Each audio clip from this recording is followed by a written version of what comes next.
In 5, 4, 3, 2, 1. Please welcome. Welcome to the gayest podcast ever. Hello and welcome to the gayest podcast ever. I'm Josh and I'm here with Eric and CJ. Hi, and thanks for tuning in. How you boys doing today? I'm ready for spring. Definitely ready for spring. Good. I know. Well, the groundhog saw its... No, it didn't see its shadow. Yeah. So we're good, right? It's good, right. So did we get all the snow last night? Then was that what happened? We're supposed to get snow tomorrow. Or Wednesday, we're supposed to get snow. The best part, I mean, it's been snowing, and then it's like 38, 40 degrees. We haven't had any like polar vortexes or anything. I mean, right. We're just going to keep it just like that. So hopefully winter's over. And you know what else is over? Award season. Oh, thank God. We made it through. We survived. It was a long, boring one. It was. But we thought we'd kind of kick off this show talking about the big, most recent one, which was the Oscars, the kind of final battle that we waged this year. It's the final hurrah. It's the final hurrah. And it was pretty predictable, I guess, with the exception of Parasite. Right? Well, I guess the acting races were all pretty predictable. Right, yeah. So we did a little ballot, the three of us, and I won. Of course. Naturally. You know what? As I was watching, I saw that you picked Parasite, and I was like, that'll be it. I thought that 1917 was winning everything, so that's why I went. Parasite's been big at like all the other ones, like the BAFTAs and... Well, I was drunk at the Golden Globes, so I don't remember. Well, and the Golden Globes is probably... It's the first one, but it's the hardest one to predict because they divide all the categories between comedy and drama. Got it. So all the rest just do one. Right. So it's easier. Like you got to look at like the next, like you got to look at like the Screen Actor, like the BAFTAs. The British ones are big indicators for Oscars.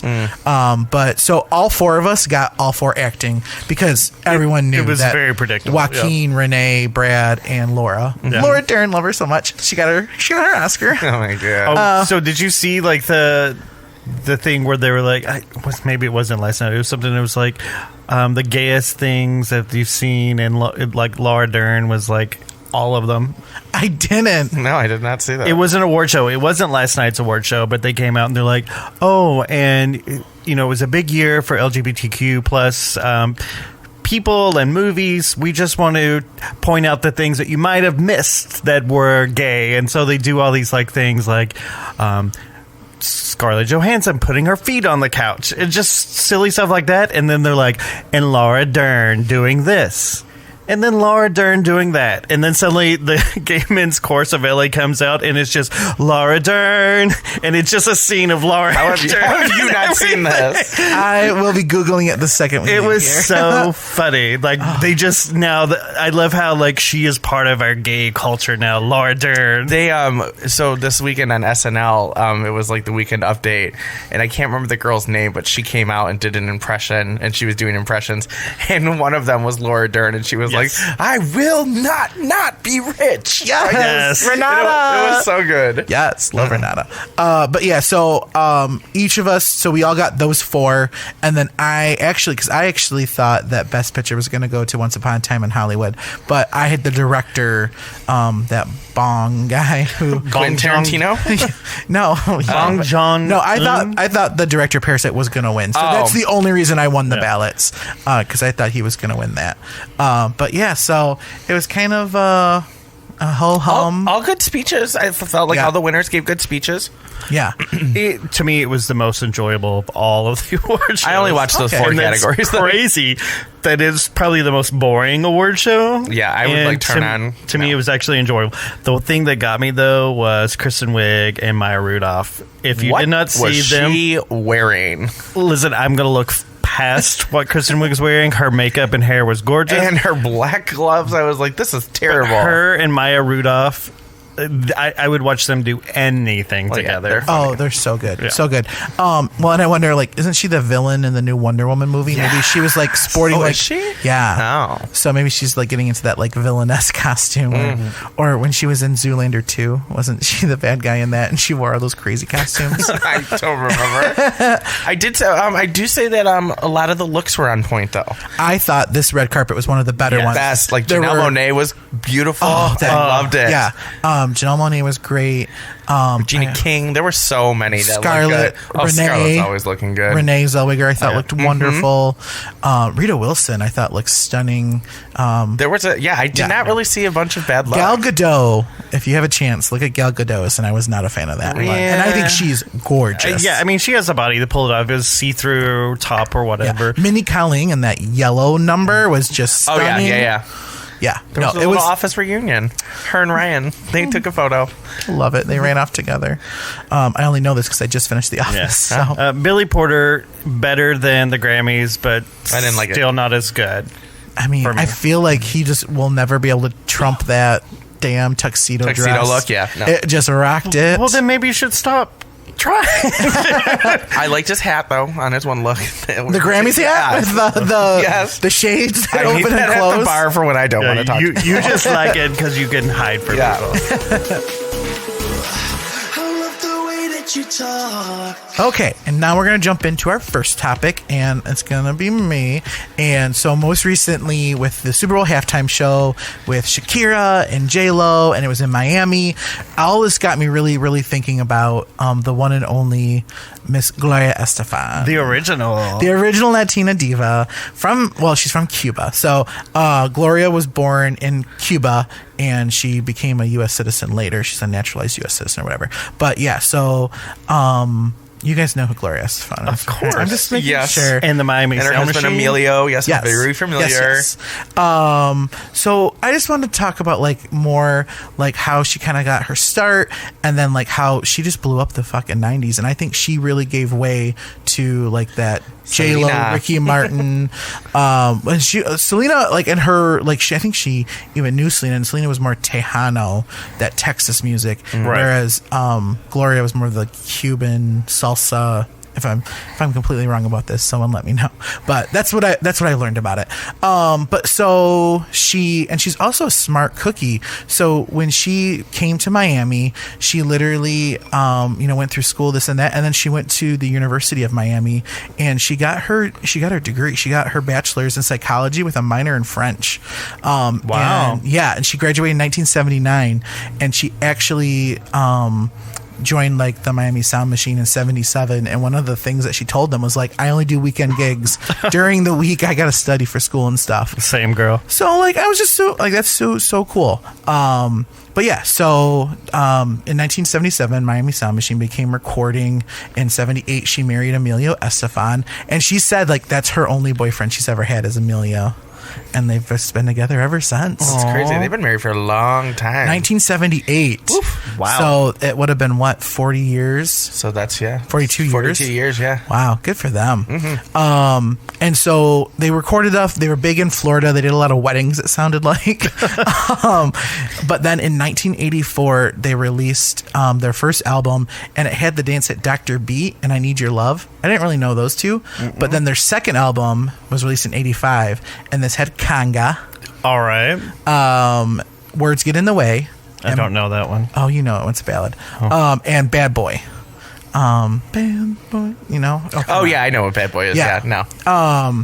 And so Words Get in the Way actually reached number 1 on the U.S. Hot Adult Contemporary chart, which solidified them as they could do both ballads and the big dance numbers. But Conga is just so synonymous with Gloria and the Sound Machine, and one of her biggest hits. I love the conga. Yeah. Come on, baby, do that conga beat. I also always think of Drop Dead Gorgeous. If you guys have never seen I've that. never seen Yeah. that. Oh, Eric, you would really like it. I've never seen Denise that. Richards, Kirsten Dunst, Allison Janney. Oh, this is about the beauty pageant. Yes. I've seen bits Fucking and pieces. barfing beauty queens everywhere. Yeah. It's one of the best movies ever. Amy Adams, Brittany Murphy. Oh, there is a shit ton of celebrities Yeah. in there. It's awesome. Yeah, it's one of my favorite movies. It's so Let's funny. watch It still holds up. But anyways, they do a dance number to it, and that's why I think of Conga.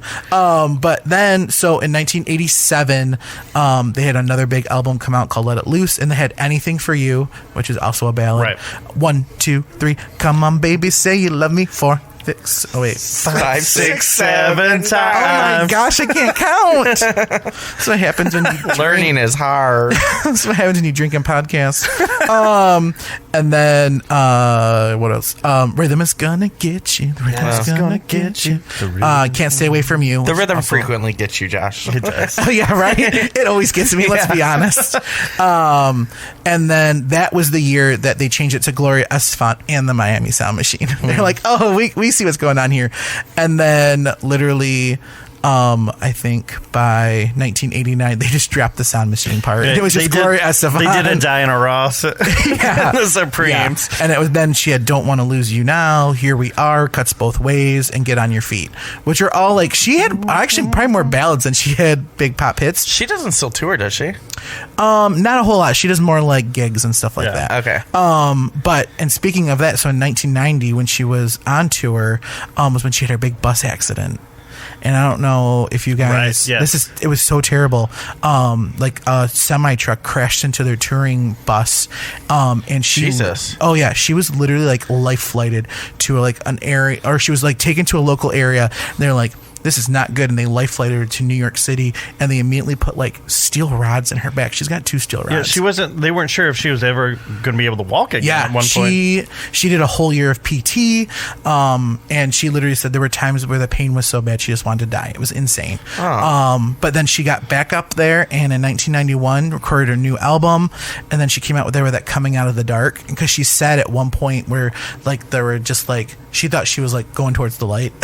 Like she thought she was done, and so she had this song Coming Out of the Dark, and she performed it I think either at the Grammys or the American Music Awards, and she got a standing ovation because she did it like standing up. It was really a powerful moment, and then the song went right to number 1. But then by 92, she did like Always Tomorrow and I See Your Smile. And then she also, which I didn't know this, did background vocals on John Cicada's Just Another Day. And if you've never, it's one of those songs that was huge like on like 100.3 growing up. Like, you know, like there's like those. With Ellen Alda. Yeah, Almond. Or right? Almond, whatever. Yeah, Ellen Almond and Pillow Talk. Yeah. But it was like one of those big pop songs that you just heard a lot in the 90s, like when you were at the supermarket or at the dentist's office. But it's fun. It's really good. And I know my friend Courtney just loves John Cicada as well. Then she did her Christmas album. Then she did like a throwback album in like 94, which had Turn the Beat Around. Such a classic. Yep. And she brought that one back to life. By 96, she did that song Reach from the Olympics. If I could reach higher. And it's got those big timpani drums. Interesting. She performed it at the closing ceremonies. No. Nothing? Nothing. No. Oh my gosh. We're going to have to have like a Gloria marathon with you too. I don't know much about Gloria Estefan. Oh, we'll have to teach I you. know her majors. That's about Got it. you. Well, then by like 98, she did the Divas Live Yes. VH1 concert with Aretha, Shania, Mariah, Celine. She did that, which was huge. That was in 1998. The best one of all of them. It's really good. Although if you should go down and look at how many other Diva Lives they did a lot. Wait, which the I didn't one- even like. Kelly and Adele did one. Yeah. Kelly Clarkson and Adele were, Oh. and Jordan Sparks. Really? Yes, in the late like 2000. It was insane. I was like going down this rabbit hole of VH1 Divas Live, and I was like, Which one had Tina Turner and Elton John? that was like one in like Second or 01, third? 02. Okay, that was probably my second Yeah. favorite. Then by 99, she did Music of My Heart with NSYNC, and then she starred in the movie. With Meryl Streep? I think Meryl Streep was in Music of My Heart. Yeah. Oh, what? I've never heard of this movie. Yes, you had Yes. Music of My Heart. No. Meryl Streep plays a violin teacher. Yes. In an inner city school in New York, and they take No, this. sweetie, that's Dangerous Mind. No. It's almost the same premise. They take Gangster's Paradise. Yeah, they end Michelle up going Pfeiffer. and performing at Carnegie Hall. Yep. And it's a fundraiser to save their music program. Oh, like Sister Act. Yes, It's like a combo of all of those, but apparently. that movie also sparked like all of these fundraisers throughout the country to save the music program. Like I thought you were going to say sparked your gayness. I was going to be like, oh, sweetie. sweet. I was way past that. Yeah, but it was really good. But yeah, and then like so that kind of wrapped up the 90s, and by the 2000s she did more like behind the scenes, like one-off. She did a couple like big international tours. She has a lot of like Spanish albums now and stuff like that. But like her and Emilio, like we just said, 40 years of marriage, like together, they own like a shit ton of restaurants, a lot of Cuban restaurants all over Florida. They also own 2 hotels. And she was like a decade ago appointed to the board for Univision Communications. And if you don't know what Univision is, it like runs like all the Spanish speaking like networks on like television. Like she makes bank. So Gloria for president. Yeah. Right. Yeah. And then in 2009, her and Emilio became the first Hispanics to buy an ownership stake in the Miami Dolphins. Seriously. Yeah. Wow. So I looked up line because I was like, how much is she? They're reportedly worth between $500 and $700 million. Yeah. Good They're for $500 them. million. I was like, that's amazing. No But yeah, wonder you don't hear from them. They're just like they're just doing their own thing, right? Living their best life. rolling Yeah, around yeah. in money. Yeah, so she's got like 3 Grammys, Hollywood Walk of Fame. She's been nominated with the Presidential Medal of Freedom by Barack in 2015. She was the first Cuban American to be honored at the Kennedy Centers in 2018. Nice. I believe I knew that. Yeah. And then she had that musical, Get on Your Feet, which premiered in 2015, and it's in London now, and I think it's touring. But yeah, she's living her best life, and I just really think we got to pay homage to the people who like really like trailblazed for like those like the Jennifer Lopez and Camila Cabello today, Right. who's Cuban American. It could be like her daughter. Right? Or her granddaughter. Abuela. Yeah. But yeah, so I just love Gloria Estefan, and if you've not taken a listen, you know, pop on over to Spotify and listen to the This is Gloria Estefan playlist. Get on your feet and make it happen. Yeah. Your feet. Yes. Let the rhythm get you. Yes. The rhythm has gotten us. Learn to count. 1, 2, 3, 4. Come on, baby, say you love me. 5, 6, 7 times. I did it. I did it. job. Woo.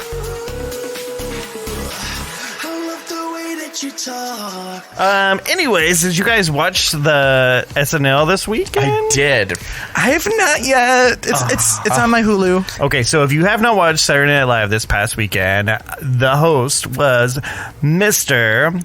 We can call him Mr. at this, RuPaul Charles. Yay. It was good. It was so good. I excited like the to see it. Thirsty Cops skit. That was pretty funny.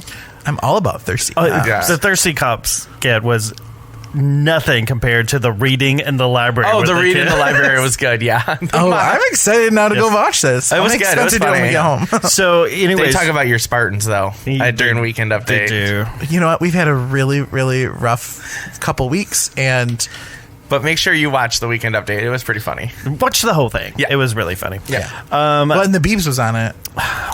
Maybe skip. I Yeah. fast forwarded And through that. I didn't think it I was don't so like great. the new Yummy song, but did he perform anything else? He performed Yummy and he performed something else. And he was wearing these green pants, which faded into his green background. It was like a green screen. He's big into those green screens. Him and Yeah. Ed Sheeran did that music video. I didn't like it. I didn't like it. We're going to Okay. get back to RuPaul in a yes. minute, but yes, Justin Bieber, as a side note, looked like a homeless man. Yeah.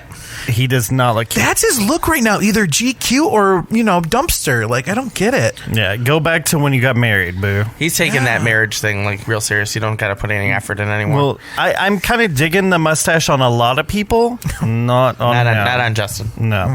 Anyways, Mr. RuPaul Charles, I'm just going to give some facts first before we get into talking about everything fabulous Ru.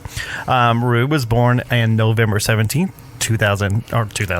He's a Scorpio? 1960. Girl's going to be 60 years old this year. Was she born in Detroit? No, Atlanta. No. Atlanta? No. Born and raised in San Diego. Oh. Really? Moved. Perfect 72. Right. Moved to Atlanta to Okay. study performing arts. Got you. Okay. Then later moved to New York New York. City. Yeah.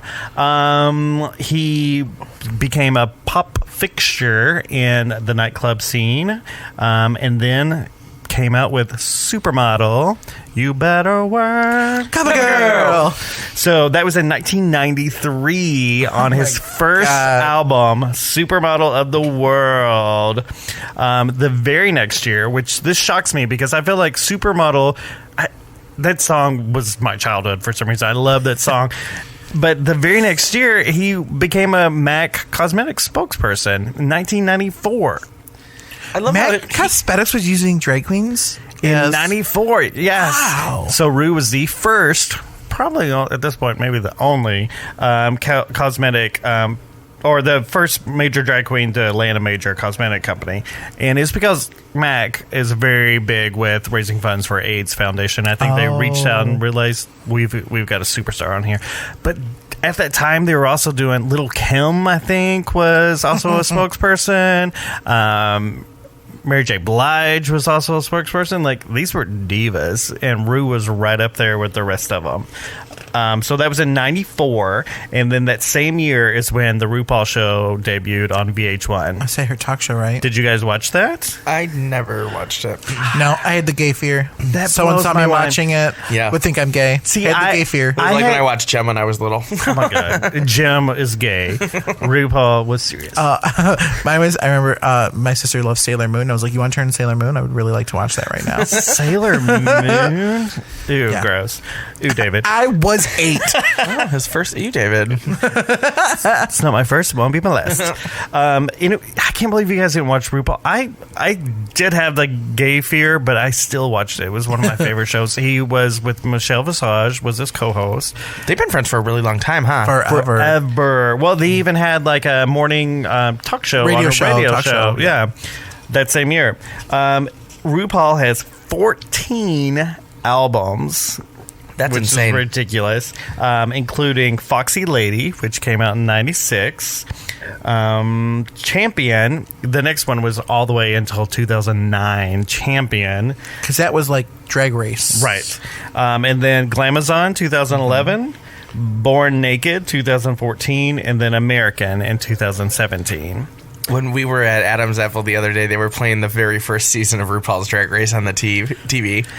And it would BB was on it. Zahara, With that horrible filter. It was horrible. I was like, It's on Hulu if you want to watch it. God, no We thanks. just discovered it because Spencer had never seen. I was like, I've never seen the first season because whenever they uploaded it to like Amazon or whatever, it was never there. Yeah, So I didn't- watched it's it. bad. I watched it It's- was it's worth on, skipping. and I don't want to watch it again. Yeah, it seemed terrible. That's one you can start with season 2. I'm all set. Very, very low budget.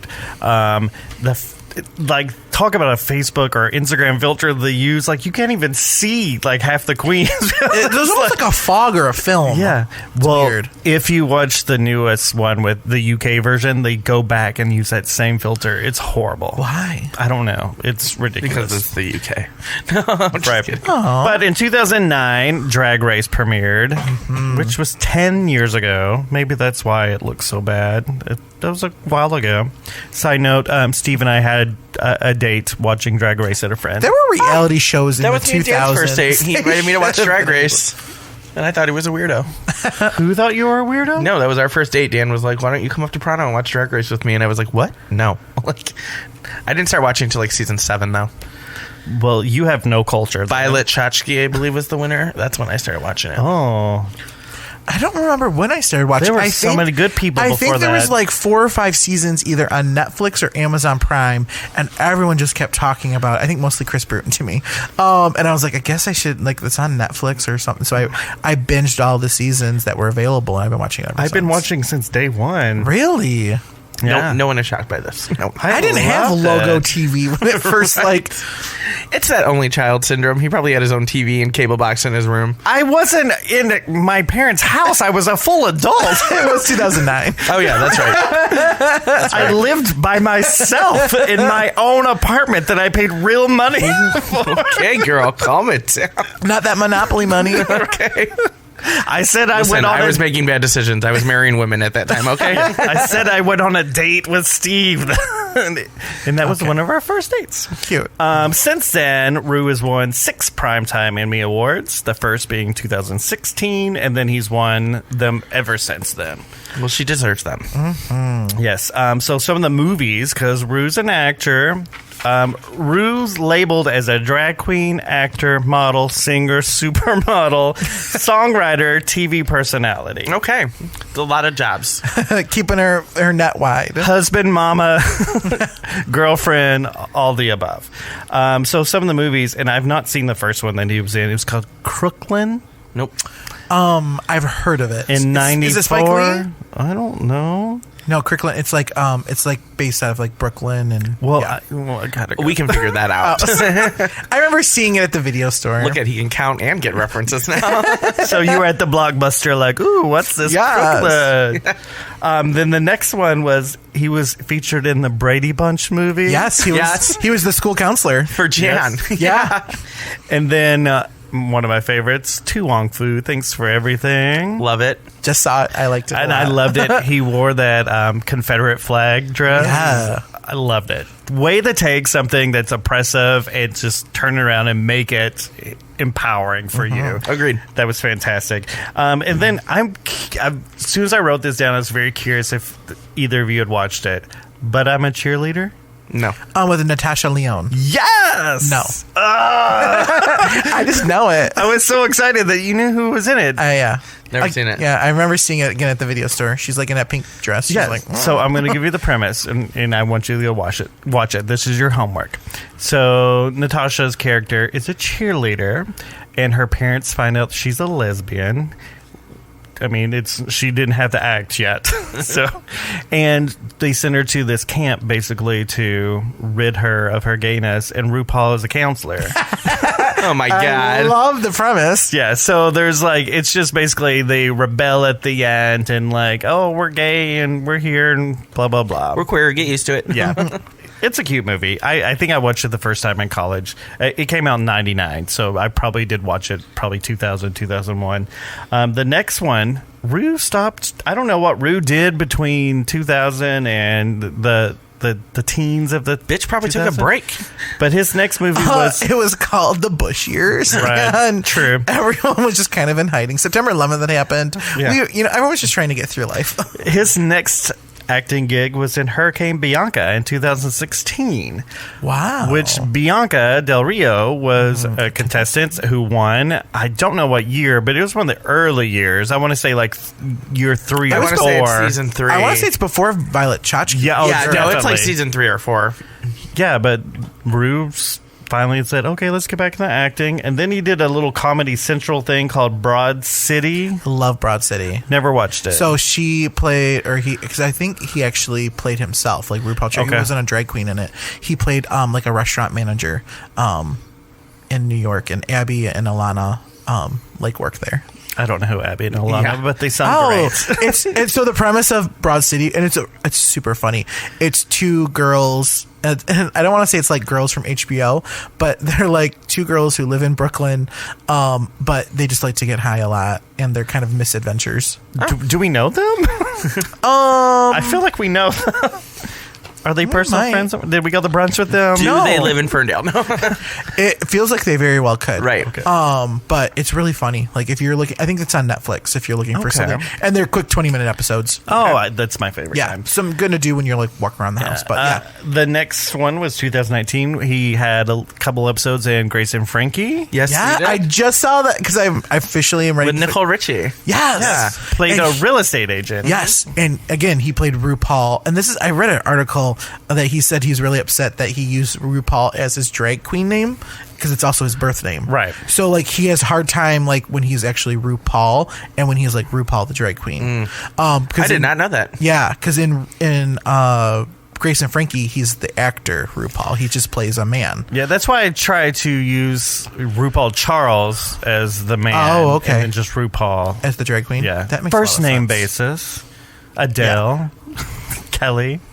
But Madonna. But I really thought that in Grace and Frankie, RuPaul Charles was super fucking funny. Oh, like yes. he had all those zingers right away with like Lily Tomlin and Jane Fonda, and they were just feeding off each other. I thought it was hilarious. Well, I think he's developed this character and he knows how to use it, which is not very different from himself. He knows, and I've seen interviews with him before, and he says, have a list of like 3 things that you can do right off the bat.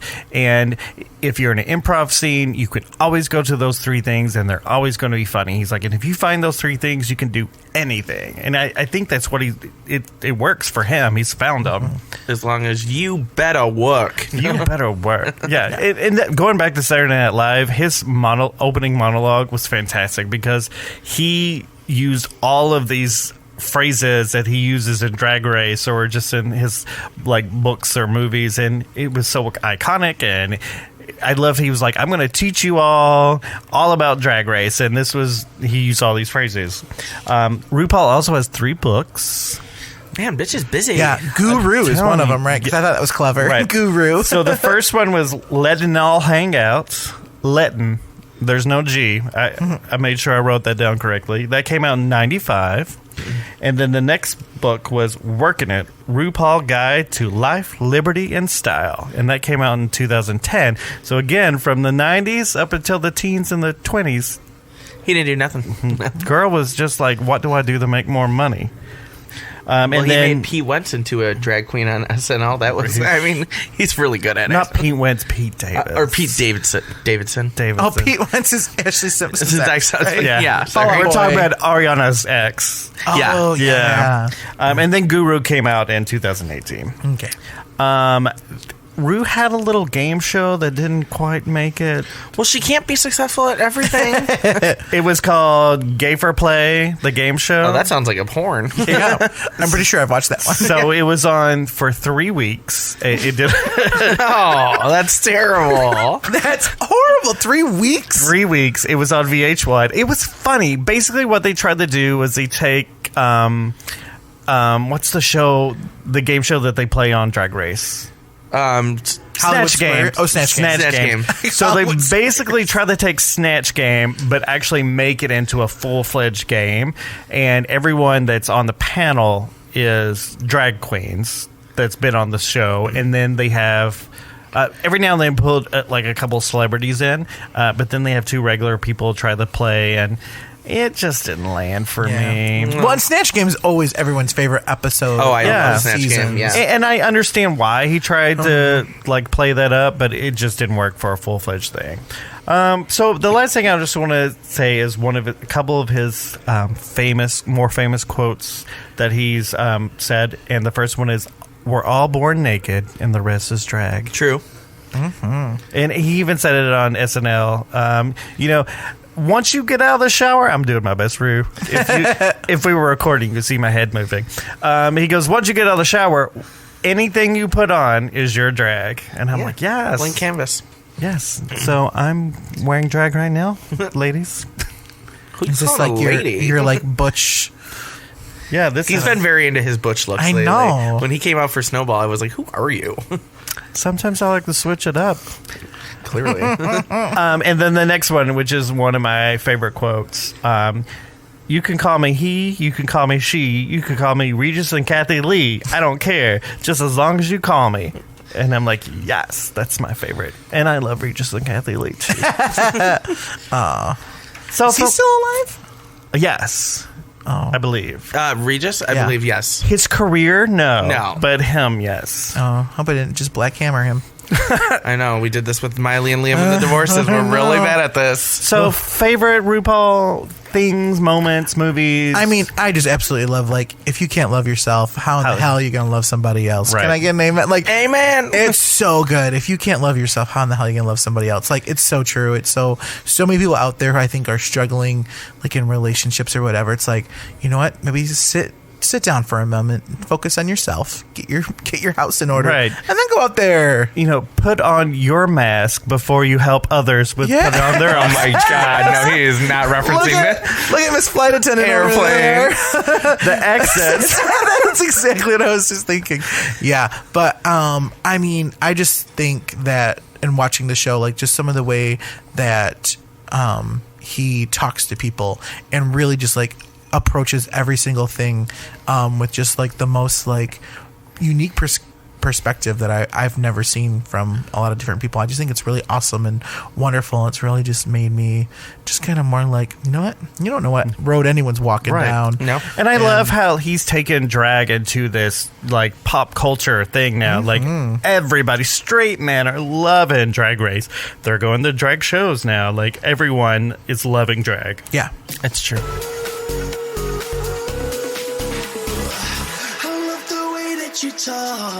Erica, what do you have for us? Besides a code. So today, my topic is going to be about Miss Jessica Simpson. The little star that no one ever expected to rise. But, I mean, girl did quite well for herself. She's in billionaire status. She had to switch up her careers a couple times. She did, but she's got a little hand in it. She found her. I mean, you know, besides her raging alcoholic phases, which I just found out about. I cannot wait to discuss this because I watched her. I haven't read the book yet. I am waiting for my next Audible credit to get the Audible version because I like to hear celebrities tell their own stories. Listen, every diva has her moment. Britney had hers. Oh, for sure. Demi had hers. Whitney had hers. Jessica's apparently had hers. So. Oh, and we were all watching and we didn't even know. I know, newlyweds. Oh, we'll get into it. Yes. Okay. All right, so she was born in Abilene, Texas. Bless you. Abilene? I don't know. Abilene? She was the first child of Tina, and who was a homemaker, and then Joseph, who is questionable and maybe on our team. Okay. A psychologist and a Baptist youth minister. Her parents were married in 1970. For sure. It's always those ones. Married in 1978 and divorced in 2013. And then now her dad's just seen all over with all these young boys that he manages their careers as he's in Speedos. Like, watch out. her younger Stranger danger. Who is the guy who did like all the boy bands? Lou Pearlman. Yeah, he's the next Lou. Her younger sister is Ashley Simpson. She began singing in the church choir as a child when she was 11. She hoped to achieve success as a singer while at a church retreat. She auditioned for the Mickey Mouse Club at the age of 12. But she didn't make it. She didn't. They accepted Britney Spears. They did not accept Jessica Simpson. She auditioned with a performance of Amazing Grace, and she did a dance to Ice Ice Baby. Britney Spears, Christina Aguilera, Justin Timberlake, and Ryan Gosling. Carrie Russell? Carrie Russell, yeah. She became nervous at her final audition after seeing Christina Aguilera perform. And she was actually, I know, right? And she actually wasn't selected for the show. Britney was like, bring it on, bitch. But she just did point out, this story just came out that after her and Nick got divorced, Justin Timberlake came to her house and he kissed her. And then he whipped out his cell phone and texted Ryan Gosling because when they were in the Mickey Mouse Club, they had a bet about who was going to be the first one to kiss her. And then she was like, and then I put an end to it, and I wouldn't even go on a date with him. I need to read this book. Oh, see? She turned down Justin Timberlake? She probably didn't want to get labeled as like a boy band groupie. Pretty much. I already married one boy bander. I don't need another one. But her debut single was I Want to Love You Forever in 1999. Off of the album Sweet Kisses. With the airplane. I loved it. Yeah, the airplane hanger. Yeah. The single became a success in numerous territories, most notable reaching number 3 on the Billboard Hot 100 chart in the United States. The song earned a platinum certification from the Recording Industry Association of America for sales exceeding 1 million copies in the country. And then she released Sweet Kisses in 1999. That's the album? Yep, the whole album. And then it sold 65,000 copies. She released her second studio album, Irresistible, in 2001. Yes, that's the one that had the cover of Angel, right? I believe so. I wore that F I out. loved the Sweet Kisses one because it had a Destiny's Child duet on it. It had the Nick Lachey, Where Are You Now? How many duets did they do together? She met him. Like she was young. Oh, she for sure had the Where Are You Now song with Nick Lachey on her debut album. And I don't know if that sparked how they met. That like her record labels. She went on tour with him. She was the opening act. And I'm sure like I saw them at the Kringle Jingle. Yeah, and I'm sure like Jive Records, who was in charge of all those pop acts, were like, let's just put people together and like see what happens. NSYNC and Britney didn't they tour? Yeah, exactly. Well, and I remember on my Britney Spears Baby One More Time album, there's 3 bonus tracks at the very end. It's like she's like, hey, some of my label mates of mine that you might know called the Backstreet Boys are releasing a new album next year, and you might like these. And they preview 3 songs from the Millennium album. Oh, I have the blue fun Britney Spears. fact. Yeah. So then she announced her engagement to Nick Lachey in February of 2002. The two held their wedding ceremony in October 26th in Austin, Texas. How old were they? She was 21. Babies. Yeah. She began working on her 3rd studio album in 2002, with the lead single being Sweetest Sin. It did not do so well. I don't know that one. No. There was a lot of talk of her losing her virginity to Nick Lachey, and that kind of overshadowed the whole album. Got you. She had to do it. But at was some that point. album with you?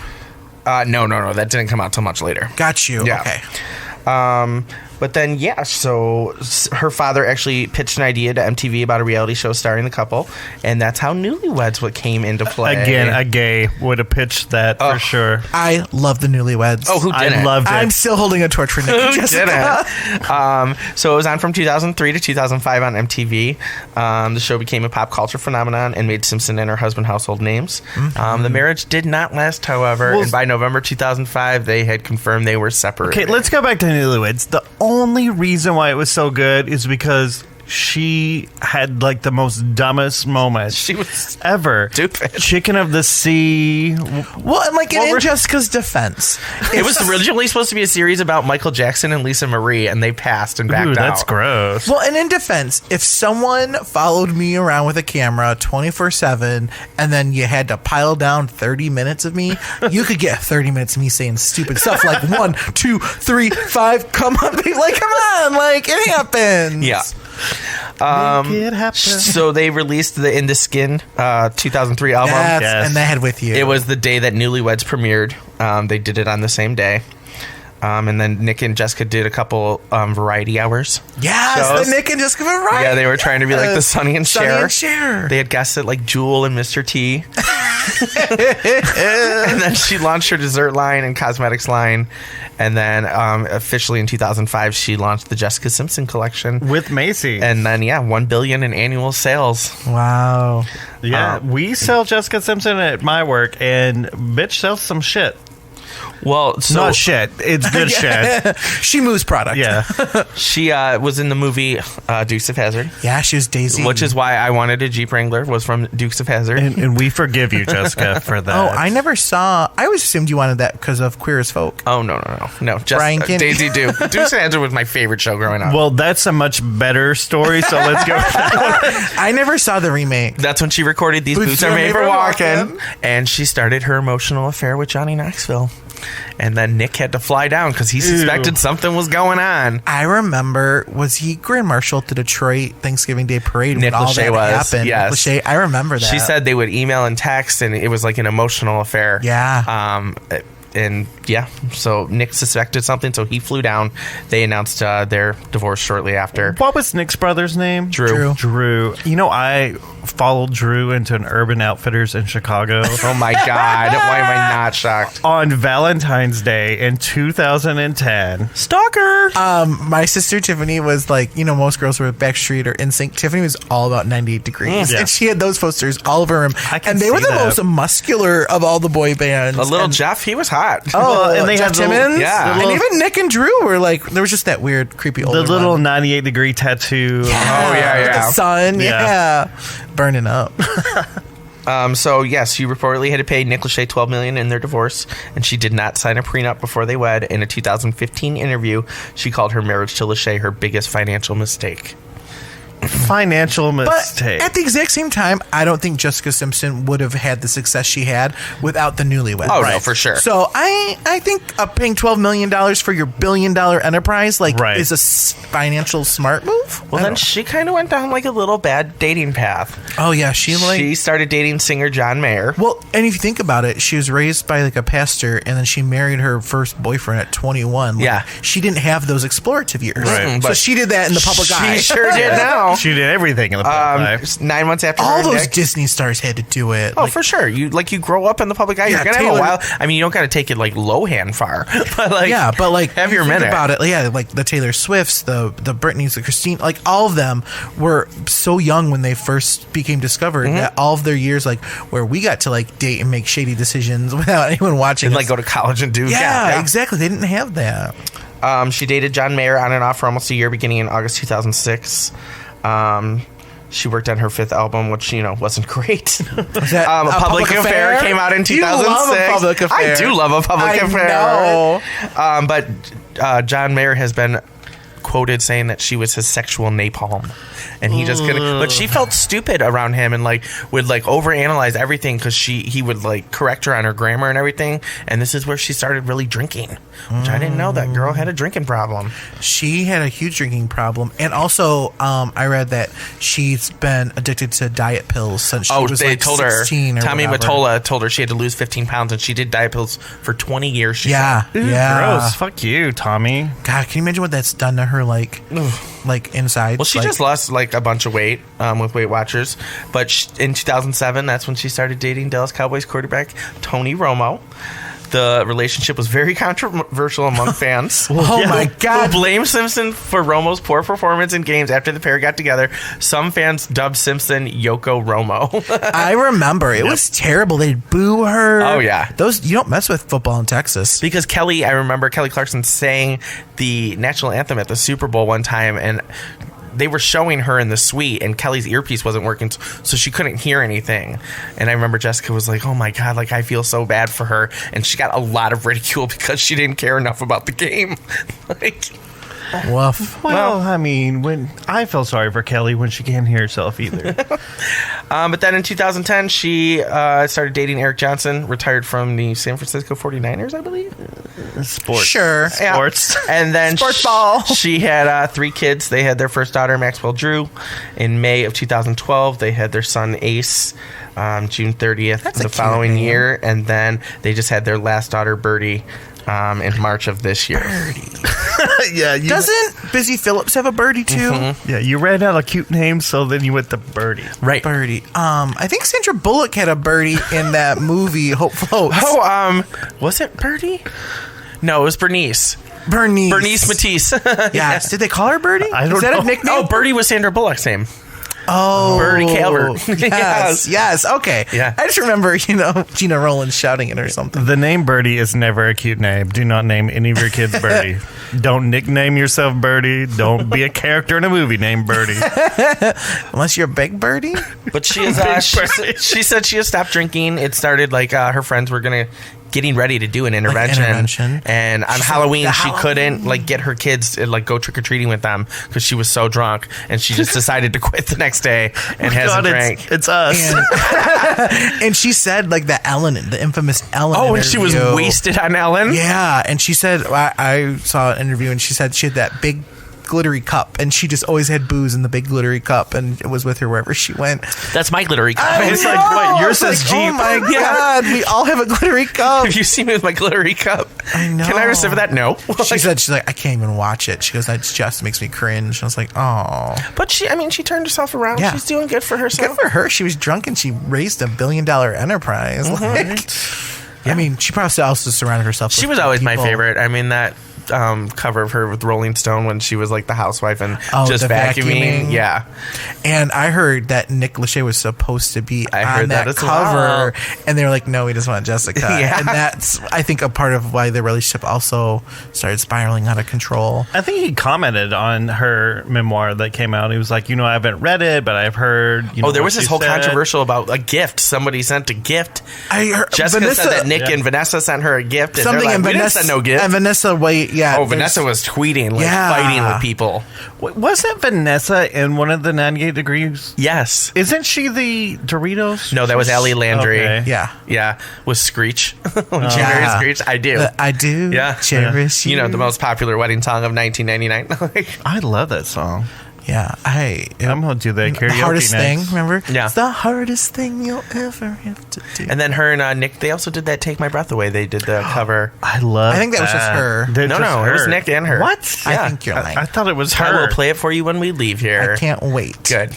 And I'll post whatever the real version is on our socials later when Eric's wrong. Perfect. You're going to be apologizing. Yeah, the cover of Berlin from Top Gun. And I'll love them both, regardless of who's right. But I think Josh is right.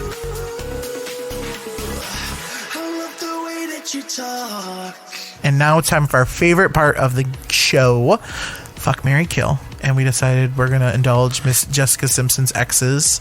We're going to include her first husband, Nick Lachey. Nick Lachey. No, I'm just kidding. Oh, I wish. wow. We're going to do sexual napalm John Mayer, because we have to. And Tony Romo. Yeah. Cowboys forever, or whatever their saying is. Eric, you picked the topic, so we're going to make you go first. Okay. I would probably marry Nick Lachey. Everything I've seen from him, on Newlyweds, he was a good husband, and he's a Midwest boy. He's from Cincinnati. Ohio. Yep. I can appreciate that. I would probably fuck Tony Romo. I think he's adorable, and yeah. And then I can't stand John Mayer. I would totally kill him. What will your BFF Andy Cohen say about that? To each their own. To each their own. CJ? Exact same. 100%. Wow. Yeah. I mean, Nick is the Nick's Marion type. Yeah, for sure. And he grew up an hour away from me in Kentucky, so I'll take it. Okay. I am also marrying Nick Lachey. Yep. But I'm fucking John Mayer. Just because you want to be his new sexual napalm? I want to give Jessica a run for her money. Okay. No, I mean, if all of these celebrities stay on, you've seen him in that singlet or whatever, boys, Oh, is Borat or whatever? Yeah. Oh. He's packing, and Tony Romo, Tony Homo. Oh. Well, maybe Tony's done a couple steroids, so... Is his brother-in-law Chase Crawford around? Yeah. Because I would be down for that. Right? Three-way. Yeah. But yeah, thank you guys so much for tuning into the Gayest podcast ever. And if you like what you hear, please rate, review, subscribe. We're available on anywhere that you listen to podcasts, including Apple, Spotify, Pandora, iHeartRadio. Just please rate, review, subscribe, share with your friends is the best compliment you can give us. Thanks so much for tuning in, and we'll see you again soon. Bye.